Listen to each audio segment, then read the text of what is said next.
तो हमारा जो टॉपिक चल रहा था वो था एवरेज, और एवरेज के जो फर्स्ट पार्ट था उसमें हमने आपको टोटल एवरेज का बेसिक बता दिया था कि एवरेज की हमें आवश्यकता क्यों पड़ती है, औसत की हमें आवश्यकता क्यों पड़ती है, और औसत के नियमों पर आधारित रहता है।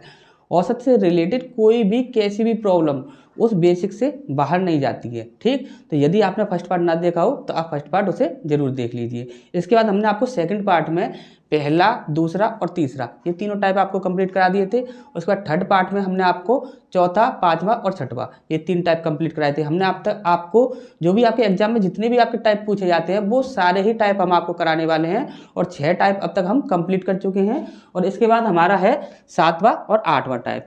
तो यहाँ पर देखते हैं, सबसे पहला जो 7वां टाइप है, इसका जो सबसे पहला प्रश्न है वो कहता है एक परीक्षा में 4 विषयों में प्राप्त अंक कुल इतने हैं। देखिए, एक परीक्षा है जिसमें 4 विषय हैं, 4 विषय। अब यहाँ पर जो 4 विषय दिए गए हैं इनके कुल अंक हैं ये। ठीक, औसत नहीं है, यहाँ पर क्या है, कुल अंक, कुल अंक। तो ये कुल अंक कितने दिए हुए हैं आपके, 150। ठीक ठीक, इसके बाद बोल रहा है वो यदि 3 विषयों में प्राप्त अंकों का औसत है। यहां पर क्या बोल रहा है वो, 3 विषय, और यहां पर औसत क्या बोला जा रहा है आपका, औसत बोला जा रहा है आपका 48। ठीक, 48 औसत है आपका। अब यहां पर जो 3 विषय जो हैं, ये जो 3 विषय हैं इनके हमें कुल अंक निकालने हो तो कैसे निकालेंगे, तो 3 × 48। ठीक, तो यहाँ पर कुल अंक कितने हो जाएंगे, 8 × 3 = 24 की 4 हासिल लगी 2, 4 × 3 = 12 और 2 = 14, 144। ये हो जाएगा 144। ये है आपका कुल अंक, ये कुल अंक, और ये भी है आपका कुल अंक। ठीक, ये दोनों ही आपके कुल अंक हो गए। कभी भी आप याद रखिए, जो आपको निकालना हो, यदि किसी का औसत निकालना है तो हमेशा ही औसत में कन्वर्ट कीजिए। यदि आपको अंक पूछा जाए, देखिए लास्ट में इसमें पूछा गया है चौथे विषय में प्राप्त अंक कितने हैं, तो अंक पूछा जा रहा है तो सदैव ही उनको आप अंक में कन्वर्ट कीजिए। यदि औसत पूछा जाए तो सदैव ही उन अंकों को औसत में कन्वर्ट कर दीजिए। ठीक, आपको यही करना है हमेशा। इसमें बोल रहा है कि चौथे विषय में प्राप्त अंक कितने हैं, तो देखिए 3 विषयों के कुल अंक कितने हैं, 144, और 4 विषयों के कुल अंक कितने हैं, 150। तो चौथे विषय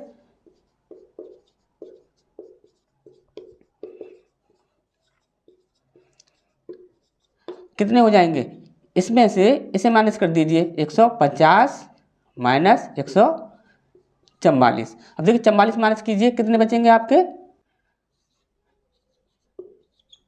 ठीक, तो ये हो जाएगा आपका 6 अंक। ये क्या हो जाएंगे आपके एक परीक्षा में, जो कि चौथे विषय के जो अंक है वो कितने हो जाएंगे आपके 6। ठीक, अब इसके बाद नेक्स्ट क्वेश्चन की ओर बढ़ते हैं। नेक्स्ट क्वेश्चन है हमारा, एक परीक्षा में 20 परीक्षार्थियों के औसत प्राप्तांक 45 हैं। देखिए औसत प्राप्तांक बोल रहा है वो। ठीक, यहाँ पर देखिए ये सेकंड क्वेश्चन है हमारा, और ये हमारा फर्स्ट था। सेकंड क्वेश्चन है, एक परीक्षा में 20 परीक्षार्थियों, इसमें कितने हैं, 20 परीक्षार्थी हैं। ठीक, और उनके औसत प्राप्तांक दिए हुए हैं। सबसे पहले आप लास्ट में देखिए, लास्ट में क्या बोल रहा है, तब अंतिम परीक्षार्थी के प्राप्तांक क्या है। यहाँ पर प्राप्तांक पूछा जा रहा है, औसत नहीं पूछा जा रहा है, तो हम सबको किस में कन्वर्ट करेंगे, प्राप्तांक में कन्वर्ट करेंगे। तो यहाँ पर है 20 परीक्षार्थी। ठीक, 20 परीक्षार्थी हो गए, और इनके औसत प्राप्तांक कितने हैं, 45। तो इनके टोटल कितना हो जाएगा, 900। 900 क्या हो जाएगा इसका प्राप्तांक,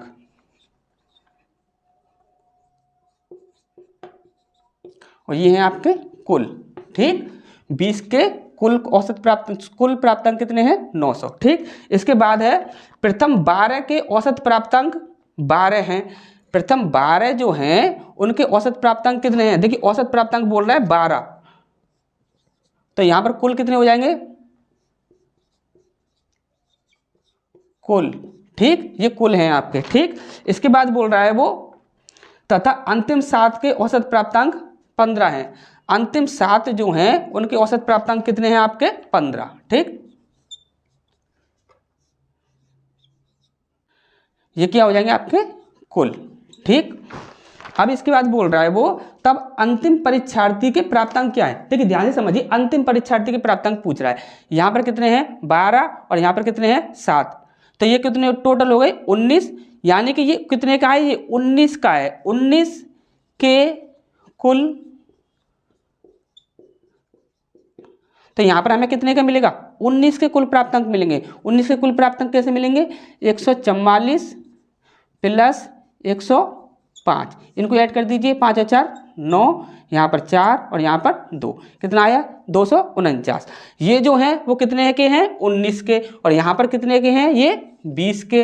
तो 20 के जो हैं उसमें से 19 के जो हैं उन्हें माइनस कर दीजिए, तो यहाँ पर क्या मिल जाएगा आपको, जो अंतिम परीक्षार्थी था उसके मिल जाएंगे। यहाँ पर क्या हो जाएगा, 900 माइनस 249, ठीक। तो यहाँ पर हो जाएगा आपका 1 और यहाँ पर हो जाएगा आपका 5 और यहाँ पर हो जाएगा आपका 8 में से 2 गए तो 651। तो ये हो जाएगा हमारा आंसर, ठीक। तो ये चीज़ आपको अच्छे से समझ आ गई होगी, तब तक आप इसका स्क्रीनशॉट ले लीजिए, फिर आगे बढ़ते हैं।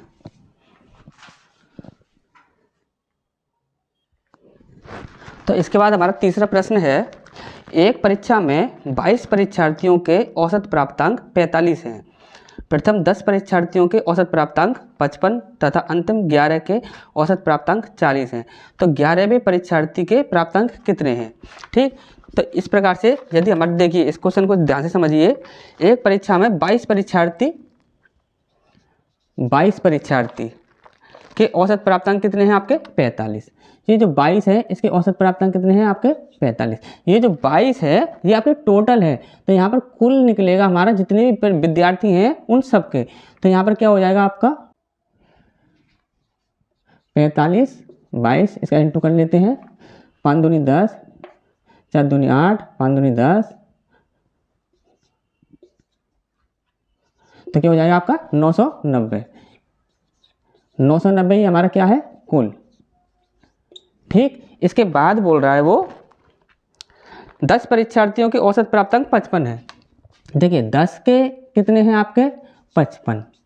तो यहाँ पर 10 के 55 जो हैं, तो यहाँ पर कुल कितना निकलेगा, 550। ये हो जाएगा आपका कुल, किसके, 10 के कुल हैं ये, ठीक।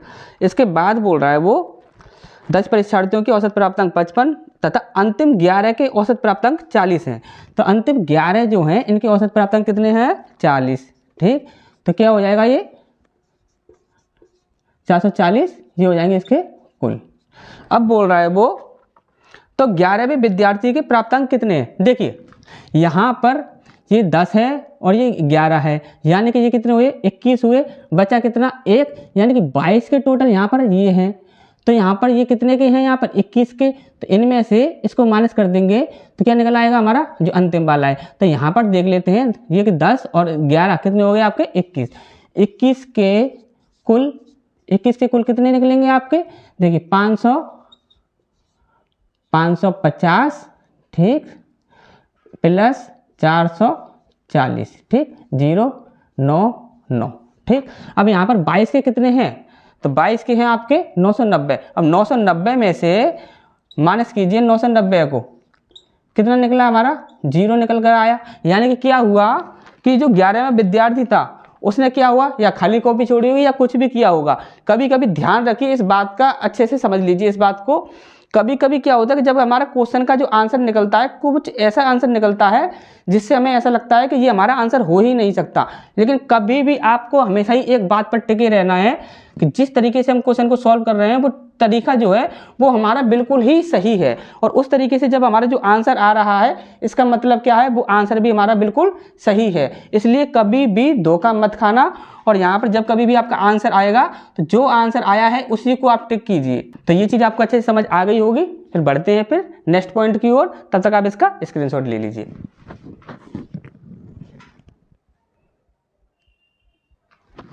इसके बाद हमारा नेक्स्ट टाइप है, 8वां टाइप पढ़ने वाले हैं अब हम। तो 8वें टाइप का सबसे पहला प्रश्न है, प्रथम 3 संख्याओं का औसत 150 है, ठीक। तो यहाँ पर सबसे पहले देखिए अंत में क्या बोल रहा है वो, तब सबसे छोटी संख्या क्या होगी, ठीक। तो यहाँ पर संख्या पूछ रहा है, ठीक। प्रथम 3 संख्याओं का औसत 150 है। 3 संख्याएं जो हैं उनका औसत कितना है, 150। उसके बाद सबसे बड़ी संख्या 210 है। देखिए ध्यान से समझिए, 3 संख्याएं हैं उनका औसत है 250, यानी कि उनका कुल कितना हो जाएगा, 15 450, ये क्या है आपका कुल है, ठीक। अब इसके बाद बोल रहा है इसमें से सबसे बड़ी संख्या जो है वो है 210। देखिए यहाँ पर है हमारी फर्स्ट, सेकंड और यहाँ पर थर्ड। ठीक, यहाँ पर बोल रहा है वो सबसे बड़ी संख्या जो है वो है आपकी 210। हम मान लेते हैं कि ये जो थर्ड संख्या है ये सबसे बड़ी है और ये है आपकी 210। ठीक, इसके बाद तथा शेष दो के मध्य 20 का अंतर है। देखिए ध्यान से, शेष दो के मध्य यानी कि उसने बोला है first minus second equal to कितना बोला है आपका 20 का अंतर है। तब सबसे छोटी संख्या क्या होगी?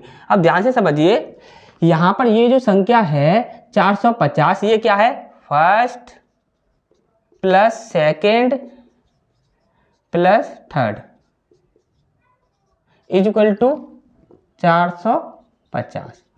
यदि ये तीन संख्याओं का योग है, इसमें से यदि हम थर्ड संख्या निकाल दें 210 निकाल दें इसमें से, तो यहाँ पर हमारे क्या बचेगा? फर्स्ट प्लस सेकेंड, ये बचेगा हमारा। कैसे बचेगा? 450 में से, सॉरी ये तीनों का योग है, हाँ ठीक, तो 450 में से आपको क्या करना है? थर्ड संख्या जो है इसे आपको क्या करना है? माइनस कर देना है। माइनस कर दीजिए 210, इसे माइनस करेंगे कितना आएगा? 0, यहाँ पर बचा 4 और यहाँ पर बचा आपका 2।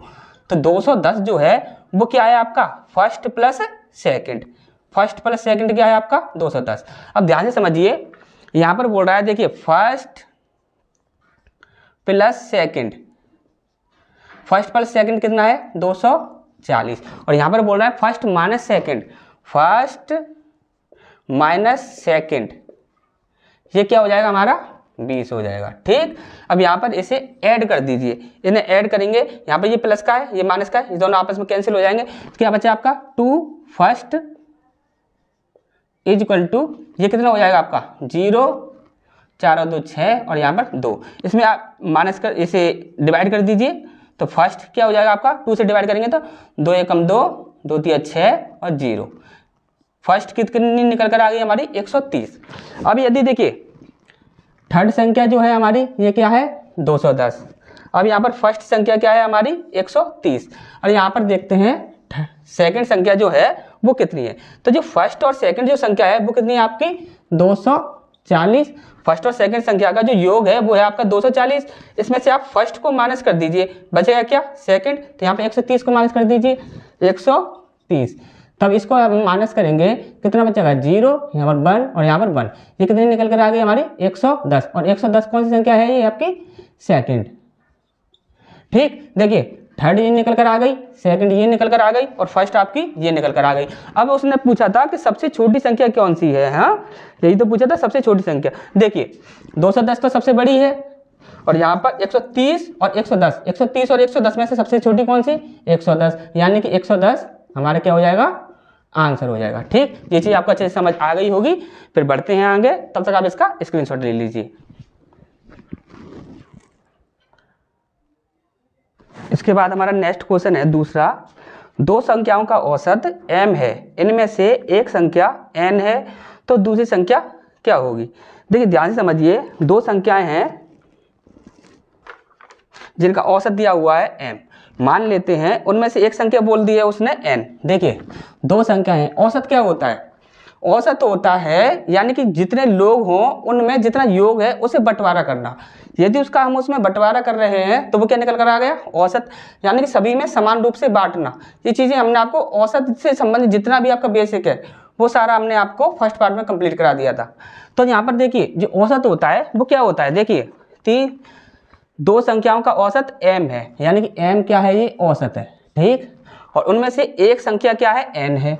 मान लिया ये एक संख्या क्या है? n है, और एक जो संख्या है वो हमें पता नहीं वो क्या है, हमें मान लिया कि वो x है। ठीक, अब यहाँ पर औसत क्या होगा? इन दोनों का योग, और संख्या कितनी है? दो लोगों में बंटवारा करना है, तो यहाँ पर क्या हो गया? ये औसत निकल कर आ गया। ठीक, अब क्या करना है? तो उसने बोला है दूसरी संख्या क्या होगी। यदि n संख्या तो उसने दे रखी है, ये वाली संख्या x वाली पूछ रहा है, तो यहाँ पर क्या करना है? हमें सिर्फ कैलकुलेशन करनी है। तो x plus n equal to 2m। Clear? इसके बाद हमें क्या निकालना है? x। x equal to 2m यहाँ पर ये जो प्लस में है ये किस में चला जाएगा, माइनस में। सिर्फ इतना सा हमें करना था और इसमें कुछ भी नहीं करना है। यही हमारा क्या हो जाएगा, आंसर हो जाएगा। तो ये चीज़ आपको अच्छे से समझ आ गई होगी। इसके बाद नेक्स्ट क्वेश्चन की ओर बढ़ते हैं। तीसरा क्वेश्चन है हमारा, ये हमारा दूसरा क्वेश्चन था, ठीक। तीसरा क्वेश्चन बोल रहा है तीन संख्याओं में से पहली और दूसरी संख्याओं का औसत दूसरी और तीसरी संख्या के औसत से 15 अधिक है। देखिए ध्यान से समझिए, हमने माना फर्स्ट, सेकंड और थर्ड, ठीक। यहां पर बोल रहा है वो तीन संख्याओं में से पहली और दूसरी संख्याओं का औसत दूसरी और तीसरी संख्याओं के औसत से 15 अधिक है। मान लिया हमने ये पहली संख्या है ए और ये है आपकी बी और ये है आपकी सी, आपकी मर्जी हो, कुछ भी आप रख सकते हो। पहली और दूसरी संख्याओं का औसत यानी कि ए प्लस बी का जो औसत है, औसत कितना हो जाएगा, ए और बी को हम क्या कर देंगे, डिवाइड कर देंगे, वो हमारा क्या हो जाएगा, औसत हो जाएगा। ए और बी का औसत, पहली और दूसरी संख्याओं का औसत दूसरी और तीसरी संख्या क्या है, बी प्लस सी के औसत से कितना है आपका, 15 अधिक है। बस इतना ही तो बोल रहा है। देखिए पहली और दूसरी संख्याओं के औसत से पहली और दूसरी संख्याओं का जो औसत है वो दूसरी और तीसरी संख्याओं के औसत से 15 अधिक है। बस ये कैलकुलेशन बनानी थी हमें, वो हमारी बन चुकी है। अब यहाँ पर बोल रहा है वो तब पहली और तीसरी संख्याओं का अंतर क्या होगा, पहली और तीसरी संख्याओं का अंतर क्या होगा। देखिए यहां पर है हमारा a plus B upon 2 is equal to, यहां पर 15 में इसका इंटू कर दीजिए, 15 दूनी 30 प्लस बी प्लस सी, इसमें ऐड हो जाएगा क्योंकि प्लस का निशान लगा हुआ है, अपॉन 2, ठीक। अब यहां पर 2 से 2 कैंसिल, यहां पर क्या बचा, a प्लस बी, ठीक, is equal to 30 plus B plus C, ठीक। यहां पर ये जो b प्लस सी है ये, इसको आप इधर ले आइए, पक्षांतर कर दीजिए, a प्लस बी, इसे इधर ले आइए, ये प्लस का है ये माइनस का b हो जाएगा, ठीक। और ये यहाँ पर ये प्लस का c है, ये भी आपका क्या हो जाएगा, माइनस का c हो जाएगा, इज इक्वल टू 30 हो गया यहाँ पर। अब यहाँ पर ध्यान से देखिए, ये जो b है ये प्लस का है और एक ये माइनस का है, ये आपस में कैंसिल हो जाएंगे। बचा क्या हमारा, a minus C is equal to 30। और उसने पूछा क्या था, पहली और तीसरी संख्या का अंतर क्या होगा, तो अंतर क्या हो जाएगा आपका, 30 हो जाएगा। ये चीज आपको अच्छे से समझ आ गई होगी। यदि किसी भी प्रकार का कोई भी यदि आपको डाउट है तो आप कमेंट बॉक्स में कमेंट कीजिए, आपका जो भी डाउट होगा वो सारा दूर किया जाएगा। तो मिलते हैं फिर नेक्स्ट क्लास में, जिसमें हमें पढ़ना है 8वें टाइप से आगे जो भी आपके देखिए आपके जितने भी टाइप आपके अब तक एग्जामों में पूछे जा चुके हैं वो सारे ही टाइप आपको यहाँ पर मिलेंगे। एक भी टाइप आपका ऐसा नहीं होगा जो कि एग्जामों से बाहर हो जाए। तो मिलते हैं फिर नेक्स्ट क्लास में।